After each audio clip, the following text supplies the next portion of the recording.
नमस्कार साथियों, मेरे YouTube चैनल सावा टेक्निकल सोनी में आपका हार्दिक स्वागत और अभिनंदन।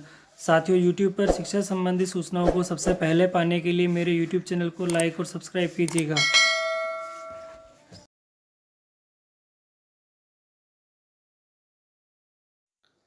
साथियों, आज मैं आपको परीक्षा काल में आकस्मिक अवकाश कितने होते हैं, किस प्रकार से लेते हैं और एक उदाहरण देकर इसको अच्छे से समझाऊंगा कि किस प्रकार प्रोबेशनरी ट्रेनिंग को अवकाश मिलते हैं। सबसे पहले एक संशोधित आदेश जो कार्यालय निदेशक माध्यमिक शिक्षा राजस्थान बीकानेर के द्वारा जारी हुआ था उसके बारे में बता देता हूँ। यह आदेश 4/9/2019 को जारी हुआ था और इस आदेश में कहा गया है कि राजस्थान सिविल सेवा पुनरीक्षित वेतन नियम 2017 अधिसूचना दे रखी है। इस नियम के अनुसार नियम 16 की अधिसूचना 4 की टिप्पणी संख्या 4 के अनुसार probationary trainee shall be eligible for the casual leave of 15 days in a calendar year and for period of the less than a calendar year it shall be admissible in the probations on the basis of the completed months। इसका अर्थ ये हुआ साथियों, आकस्मिक अवकाश जनवरी से दिसंबर तक की अवधि को कैलेंडर वर्ष मानकर स्वीकृत करने के निर्देश दिए गए थे।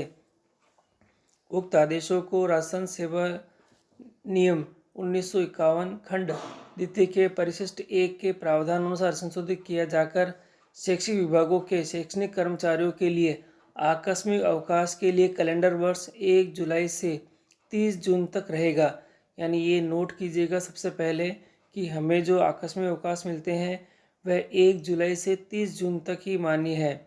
विभाग में कार्यरत परीक्षाधीन शिक्षकों एवं नियमित शिक्षकों के लिए वर्ष के संबंध में राजस्थान सिविल सेवा नियम 1951 खंड द्वितीय के परिशिष्ट 1 के तत्संबंधित प्रावधान समान रूप से लागू होंगे। तो सबसे पहले ये आदेश है जिसमें सभी को 15 दिन की सीएल इसमें मिलती है और कैलेंडर वर्ष दे रखा है 1 जुलाई से 30 जून तक। असाधारण अवकाश के संबंध में संशोधित नियम। किसी भी प्रकार के असाधारण अवकाश के लिए पूर्व में स्वीकृति जरूरी होगी। बिना पूर्व स्वीकृति के यह अवकाश अमान्य होगा, इसे अनुपस्थिति माना जाएगा। असाधारण अवकाश की स्वीकृति स्वयं के पति, पत्नी, माता पिता और बच्चों की गंभीर बीमारी के कारण चिकित्सा अधिकारी के प्रमाण पत्र के आधार पर ही होगी। 30 दिन तक का असाधारण अवकाश नियुक्ति अधिकारी स्वीकृत करेंगे। इससे अधिक अवधि के अवकाश की स्वीकृति प्रशासनिक विभाग करेगा। 30 दिन से अधिक अवधि का असाधारण अवकाश लेने पर अवकाश की अवधि को प्रोबेशन बढ़ेगा। अध्ययन, परीक्षा, तैयारी तो असाधारण अवकाश स्वीकृत नहीं किया जाएगा। आकस्मिक अवकाश के लिए ये पेज और है साथियों।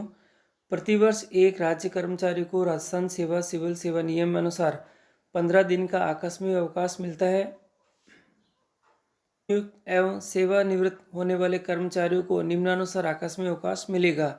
3 माह के लिए 5 दिन, 3 माह से अधिक किंतु 6 माह से कम के लिए 10 दिन और 6 माह से या अधिक परंतु पूर्ण वर्ष से कम 15 दिन के लिए वेकेशन से नॉन वेकेशन पद अथवा नॉन वेकेशन से वेकेशन पद पर जाने पर उस कर्मचारी का आकस्मिक अवकाश जिसका उपभोग नहीं किया जाता है समाप्त हो जाएगा।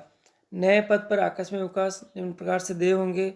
3 माह की अवधि के लिए 3 दिन और 3 माह से अधिक की अवधि पर 7 दिन। एक समय में अधिकतम आकस्मिक अवकाश 10 दिन की अवधि का देय है।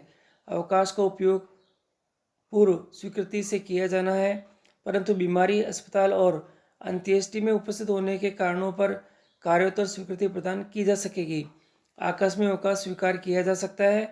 यह स्वीकृति अधिकारी के विवेक पर है। यदि अवकाश अस्वीकृत कर देने के बावजूद भी कर्मचारी जानबूझकर अनुपस्थित हो तो ऐसी अनुपस्थिति सेवा में रुकावट मानी जाएगी, जिसमें पूर्व की सेवाएं और दुर्व्यवहार पर अनुशासनात्मक कार्रवाई की जा सकती है। अवकाश आवेदन पत्र में अवकाश अवधि का पता अंकित होना चाहिए।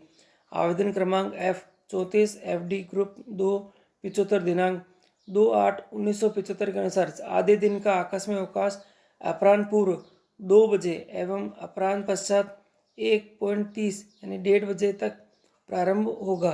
7 बजे से 1 बजे तक के कार्यालय में प्रथम आधा दिन का अवकाश 10 बजे तक एवं द्वितीय आधा दिन का अवकाश 10 बजे से 1 बजे तक के लिए किया जाएगा। साथियों, प्रोबेशन अवधि में एवं प्रोबेशन समाप्ति पश्चात आकस्मिक अवकाश, इसको समझने के लिए एक उदाहरण लेते हैं। एक कार्मिक अध्यापक लेवल 1 की प्रथम नियुक्ति तिथि 2/2/2019 है। इस कार्मिक को प्रोबेशन अवधि में एवं प्रोबेशन समाप्ति पश्चात आकस्मिक अवकाश किस प्रकार देय होगा? तो इस प्रश्न का उत्तर इस प्रकार से रहेगा साथियों। राजस्थान सिविल सेवा पुनरीक्षित वेतनमान नियम 2017 अधिसूचना क्रमांक F15(1) वित्त नियम 2017 जयपुर दिनांक 30/10/2017 के नियम 16 की अनुसूची 4 टिप्पणी संख्या 4 के अनुसार probationary trainee shall be eligible for the casual leave of 15 days in a calendar year and for period of the less than a calendar year admissible in the probations on the basis of the completed months। इसका मतलब ये हुआ साथियों कि probation trainee परीक्षाधीन एक calendar वर्ष में 15 दिनों के आकस्मिक अवकाश के लिए पात्र होगा और एक कैलेंडर वर्ष से कम की अवधि के लिए उक्त अवकाश पूर्ण महीनों की सेवा के आधार पर ही स्वीकार्य होता है। शैक्षणिक कर्मचारियों के लिए आकस्मिक अवकाश के लिए कैलेंडर वर्ष निदेशक महोदय बीकानेर के आदेश दिनांक 4/9/2019 के अनुसार 1 जुलाई से 30 जून तक रहेगा, जबकि मंत्रालय कार्मिकों के लिए 1 जनवरी से 31 दिसंबर तक की अवधि को कैलेंडर वर्ष माना गया है। RCS RP 2017 की उक्त अधिसूचना के अनुसार प्रोबेशन काल में कार्मिक को देय आकस्मिक अवकाश की गणना उसके द्वारा पूर्ण किए गए महीनों के आधार पर ही की जाएगी। अब इसे समझते हैं साथियों। उपरोक्त अधिसूचना एवं श्रीमान निदेशक महोदय माध्यमिक शिक्षा राजस्थान बीकानेर के निर्देशानुसार इस कार्मिक को आकस्मिक अवकाश इस प्रकार से देय होगा। साथियों देखिए, उसकी जो ज्वाइनिंग डेट है वो 2/2/2019 है। इसका मतलब ये हुआ कि उसे जो इस महीने के अंदर तो उसको जो आकस्मिक अवकाश वो देय होगा नहीं, क्योंकि ये पूरा महीना हुआ नहीं उसका। अब जो महीने से स्टार्ट होगा वो अगले महीने से उसके स्टार्ट होगा 1/3/2019 से 30/6/2019 तक, और इन महीनों के लिए उसके हिसाब से उसको 5 CLA देय होगी। फिर जो शैक्षणिक सत्र हमारा शुरू होगा 1 जुलाई से वापस 30 जून तक का 2020 तक का, तो उसको उस सत्र में पूरे सत्र की उसको 15 CL उसको मिलेगी। फिर अगले सत्र में यानी कि अगले शैक्षणिक सत्र में 1/7/2020 से 31/1/2021 तक उसकी 9 CLA बनती है साथियों। इस प्रकार आप देखेंगे तो उसके इस प्रोबेशन पीरियड में टोटल मिला के 29 CLA उसके पास बनी है और उसे 29 CLA का उपभोग का मौका मिलेगा। और क्योंकि इस अवधि में उसका प्रोबेशन पूरा हो जाएगा, तो अब जो CL है वह 1/3/2021 से 30/6/2021 तक है और ये जो कुल CL है वह 5 CL है। ये प्रोबेशन पीरियड में तो उसे 29 CLA ही मिल रही है और प्रोबेशन के बाद उसे 5 CLA अतिरिक्त और मिल रही है शैक्षणिक सत्र के अनुसार। तो इस प्रकार साथियों आकस्मिक अवकाश के संबंध में कुछ नोट भी है कि यानी कि पहला जो नोट दे रखा है वो फरवरी माह में 1 तारीख की ज्वाइनिंग नहीं होने के कारण ये जो कार्मिक है एवं फरवरी 2019 एवं फरवरी 2021 में पूर्ण माह की सेवा नहीं होने के कारण कोई आनुपातिक CL नहीं मिलेगी।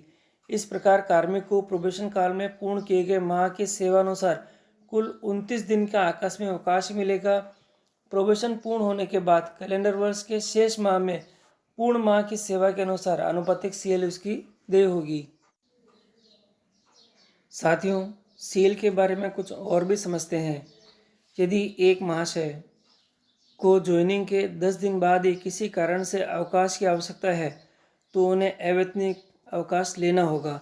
यदि संस्था प्रधान अथवा PO आपको CL दे देते हैं और आपका पूरा वेतन बना देते हैं तो आपको 1 महीने के भीतर लिए गए अवकाश के एवज में आपकी पर डे सैलरी NPS सहित का चालान बनवाकर राजकोष में जमा करवाना होगा।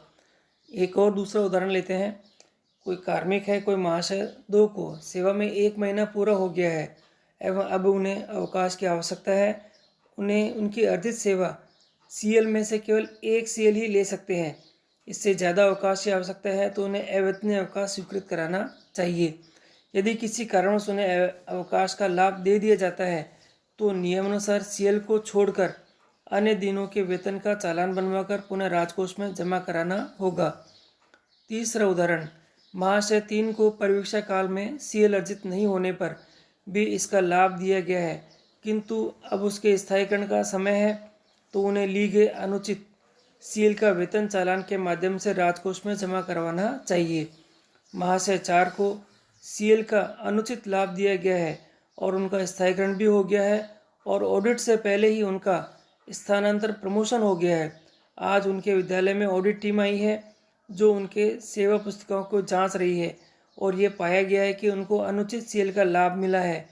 अब उन्हें सीएल का अवेतनीय अवकाश स्वीकृत कराने के लिए अब अपने भूतपूर्व विद्यालय के वर्तमान डीडीओ से संपर्क करना होगा। एक उदाहरण और लेते हैं साथियों। महाशय 5 को अनुचित सीएल का लाभ मिला है। उन्होंने अपना सेवाकाल पूर्ण कर लिया है। तब तक किसी भी डीडीओ ऑडिट टीम का संज्ञान में यह मामला नहीं आया। अब महाशय जी की सेवानिवृत्ति है। ऐसे में उनकी सेवा पुस्तिका ब्लॉक स्तर के कार्यालय में जांच के लिए भेजी जाएगी। अब यहाँ उनकी सेवा पुस्तिका को गहनता से अध्ययन होगा।